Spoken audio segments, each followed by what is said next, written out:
The Ace Pro 2 is out a year after the Ace Pro 1. It's got the same unusual feature for an action camera, but there aren't a whole lot of other changes. So let's talk about who this camera is for and whether or not that's you.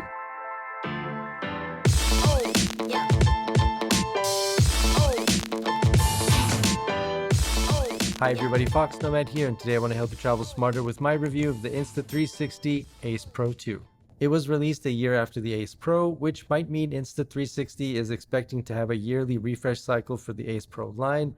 That remains to be seen, but the Ace Pro 2 is a very similar camera to the Ace Pro 1. In my Ace Pro 1 review, I said I was expecting there to be a big jump in terms of features and changes when it came to the Ace Pro 2, but now that the 2 is out, there aren't a whole lot of differences. So this review is really for you if you don't have the Ace Pro 1, or if you've got an older action camera and you are looking to upgrade to something newer. The Ace Pro 1 and the Ace Pro 2 are so similar, in fact, that I would recommend that you start with my Ace Pro 1 review if you want to learn more about how both of these cameras work, because they have a very similar feature set.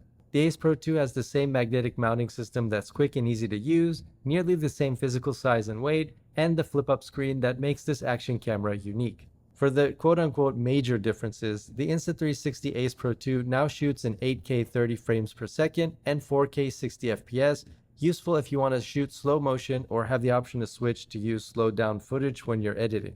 The 8K mode in bright light will help you if you want to crop into footage, but 4K 30 FPS is a sweet spot for day-to-day filming on this camera. The low light capability is still great, I think the best for any action camera out right now, so if you do a lot of night running or trail biking, that might be an important feature to consider, though if you already have an Ace Pro 1, you won't notice much of a difference. In fact, when it comes to the overall footage, you won't notice much at all, which is not a bad thing. For action camera footage, the Ace Pro 2 is solid. You're looking at it right now, and you can choose from several different angles, like Mega, which is 157 degrees on the Ace Pro 2 versus 151 on the Ace Pro 1. Not a huge difference, but it's there if you want to get wider angle shots when you're filming, all the way down to D-Warp, which gives you the least fisheye and least action camera look of the bunch. The Ace Pro 2 is a little bit heavier and bulkier than competing action cameras from DJI and GoPro, about 10 grams heavier, and a little bit of the bulk has to do with the flip out screen because it adds a little bit of thickness, and a little bit of that extra weight goes into the battery, which is now 1800 milliamp hours, giving you about 60 minutes more record time than the Ace Pro 1. You can get up to 180 minutes of use time on the Ace Pro 2, but when you're recording, depending if it's 8K or 4K or 1080, it's going to be about 150 minutes of actual record time. And more battery life is always a good thing. And if you were wondering about what the microphones from this camera sound like, you've been listening to them. So in this room, which kind of has a lot of echo, gives you an idea of sort of what it sounds like picking up dialogue, how it's picking up the echo, gives you an idea of how the microphones function in the Ace Pro 2.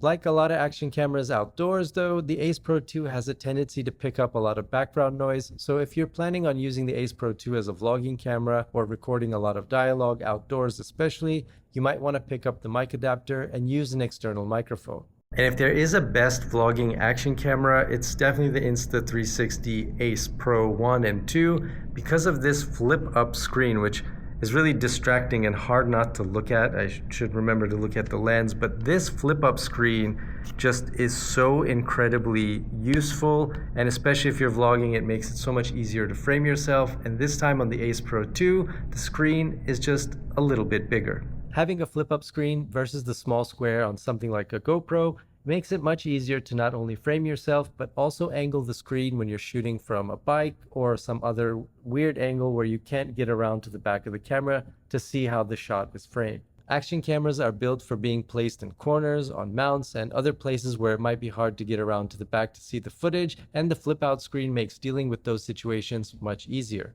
Insta360 have also seemed to reduce the slack of the flat wire cable here on the back, so it sticks out just a little bit less when bending the screen, so maybe, just maybe a minor point for durability, since it's less likely to catch on anything from this angle now, and it just feels like it's a little bit more precise. And most of the other specs are just bumps, like the Ace Pro 2 can record underwater down to 12 meters versus 10 meters of the Ace Pro 1, but one area where you really do notice a difference with this Ace Pro 2 versus the Ace Pro 1 is in its dual AI chips. The Ace Pro 2 boots up noticeably faster than the Ace Pro 1. It's quick and the menu and touchscreens are even more responsive this time around. Not that the Ace Pro 1 was slow, but you'll miss less shots with the Ace Pro 2 because the boot up time is just so quick. So I wanted to give you an idea of what the stabilization is like. I'm walking around here, I've got the camera just handheld, and it's pretty stable footage. There is a street across from me, so there's some echo coming from the building behind me to give you an idea of what the microphones sound like outdoors.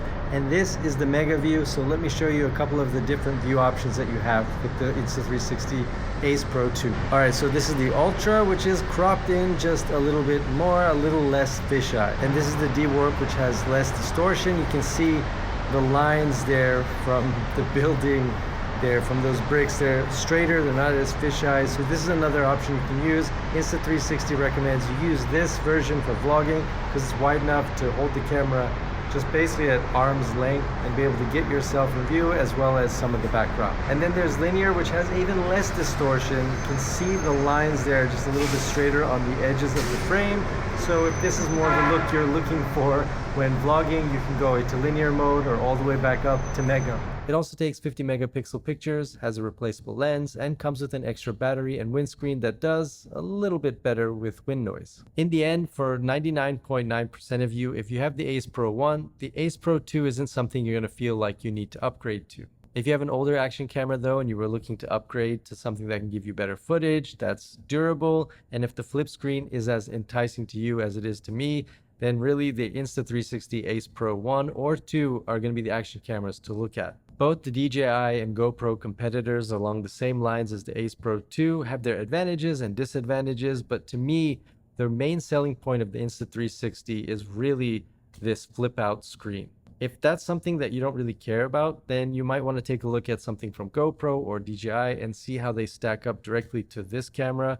But like I said, if you are considering filming yourself as a vlog, or you know that you're riding a bike and you'd like to frame a little bit more, you don't necessarily need to shoot raw footage, then the Insta360 Ace Pro 2 is a camera you should look at. Even though it's a little bit more expensive, it's about $50 more expensive than the competition. That's my review of the Insta360 Ace Pro 2. If you have any questions or comments, feel free to let me know down in the comments section. And while you're down there, hit the like and subscribe buttons. I'll have new videos for you every week, and I'll see you in the next video.